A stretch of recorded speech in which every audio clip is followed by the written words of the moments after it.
is the question. The substance of what is on the tapes is never been an issue, because what is on the tapes begs the question: if the tapes were obtained, if the recording of the line was in violation of the law, then nothing that is on the line can be disseminated. The court battle continued, trials scheduled and canceled over the years. I didn't have much grade then. Now I'm great. Nearly 14 years after the South Bend police tape scandal, the matter is once again set to go to trial. You said that you feel confident that it will go to trial next month. I pray to God that it does, because this community needs some resolution and needs some healing as well. I'm looking forward to some type of resolve.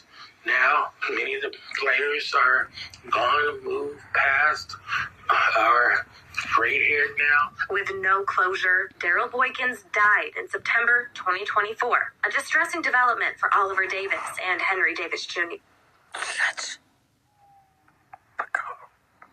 No, he didn't receive justice. He was treated unfairly, and unfortunately, he was captured in a very, very bad light, and he did not deserve that.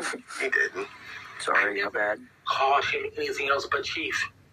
All those following the case, waiting on bated breath for an answer to the central questions of this case. What are on those recorded phone calls? Were the recordings obtained legally? And can they be released to the public? And if you are to win the case, then the idea is these tapes are never publicly released to protect those officers, correct? Tapes and any recording of the line. Okay. Both. Before 2026 rolls around, it's possible South Bend could get answers. Closure, I think, is still needed for the community.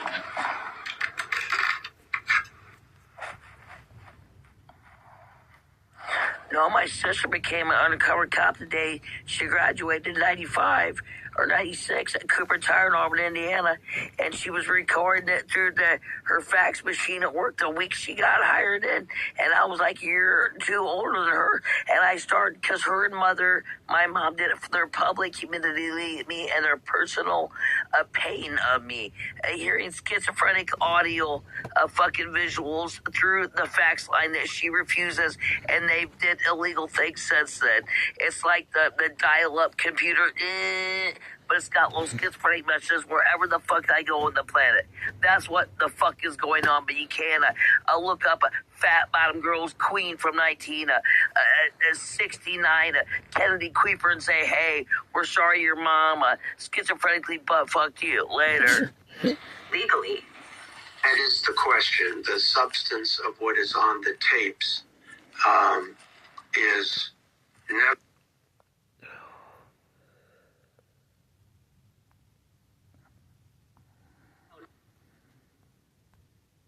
To continue after DePape's discovery of Young on line 6031. Pfeiffer's trial brief states, quote, they actively allowed the non-consensual recordings to continue and monitored them for their own personal motives. Personal gains. The interveners allege Boykins then confronted Richmond, calling him a backstabber and disloyal. That's how they claim they first learned line 6031 was being recorded and copied without their consent. The interveners complained to the U.S. Attorney's Office in late January 2012, saying they're victims of illegal wiretaps. The South Bend Police Department was recording a personal line assigned to an officer that the officer did not know the line was being recorded.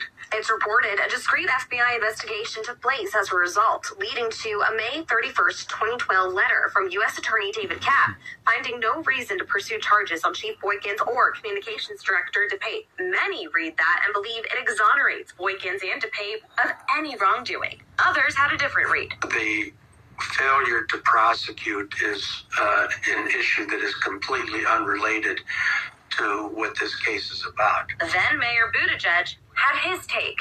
He doubled down on his decision to fire DePape and demote Boykins. During his presidential campaign, in a 2019 CNN town hall, Buttigieg was asked about the South Bend police tapes scandal.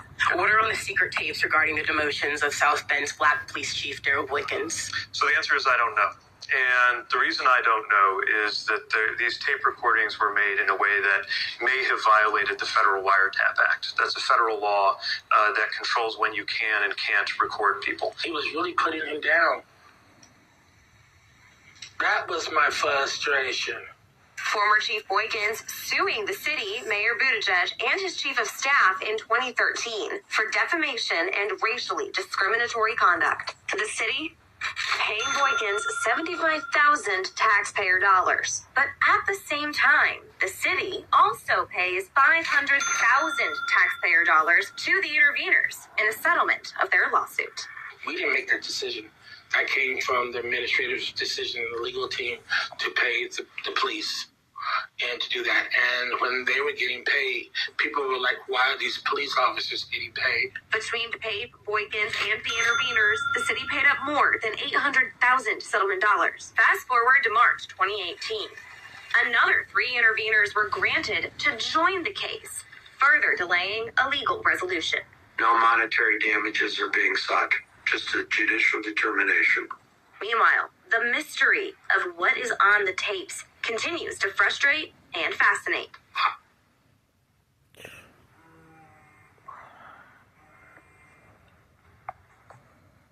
I have no clue why the Common Council continues to persist in this action. One thing I can share with you, Henry Davis Jr. recounts an interaction he says he had with Daryl Boykins years ago. and so I asked him straight up, what is this about? What's on those tapes?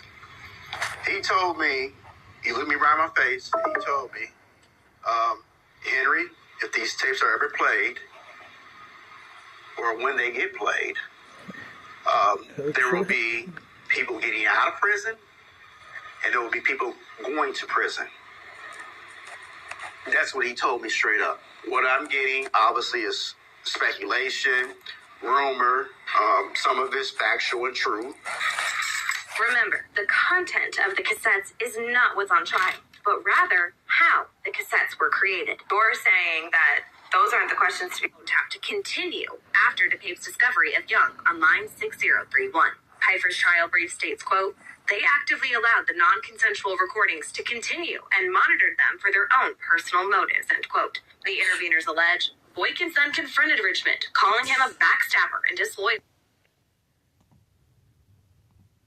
5. When the officer with line 6031 asks for it to be recorded to monitor any threatening phone calls targeted at officers. That officer eventually gets promoted and moves offices. Apparently forgotten about, line 6031 is still recorded. Still Katie, Fast still forward playing. to 2010.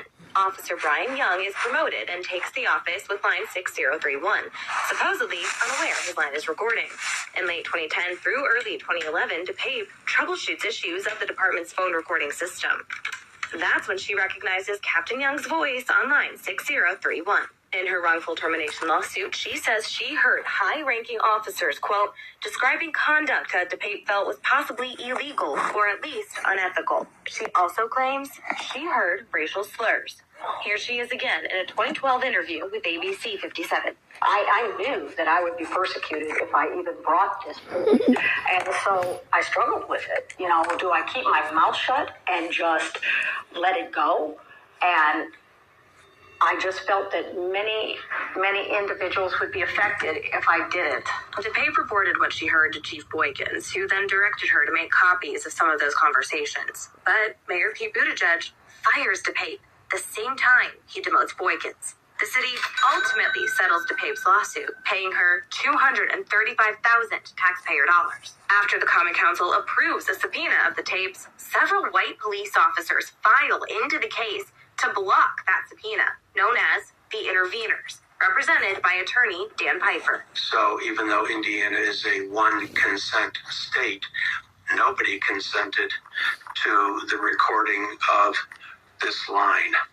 They have a different version of events. They allege in their initial lawsuit, Boykins instructed DePape to tap the line of Division Chief Steve Richmond in early 2010. DePape disputes that claim in her lawsuit, saying Boykins never made changes to the recording system. Now, in their latest trial brief, the interveners 5 when the officer with line 6031 asks for it to be recorded to monitor any threatening phone calls targeted at officers. That officer eventually gets promoted and moves offices. Apparently forgotten about, line 6031 is still recording. Fast forward to 2010. Officer Brian Young is promoted and takes the office with line 6031, supposedly unaware his line is recording. In late 2010 through early 2011, DePape troubleshoots issues of the department's phone recording system. That's when she recognizes Captain Young's voice on line 6031. In her wrongful termination lawsuit, she says she heard high-ranking officers, quote, describing conduct that DePape felt was possibly illegal or at least unethical. She also claims she heard racial slurs. Here she is again in a 2012 interview with ABC 57. I knew that I would be persecuted if I even brought this forth. And so I struggled with it. You know, do I keep my mouth shut and just let it go? And I just felt that many individuals would be affected if I did it. DePape reported what she heard to Chief Boykins, who then directed her to make copies of some of those conversations. But Mayor Pete Buttigieg fires DePape the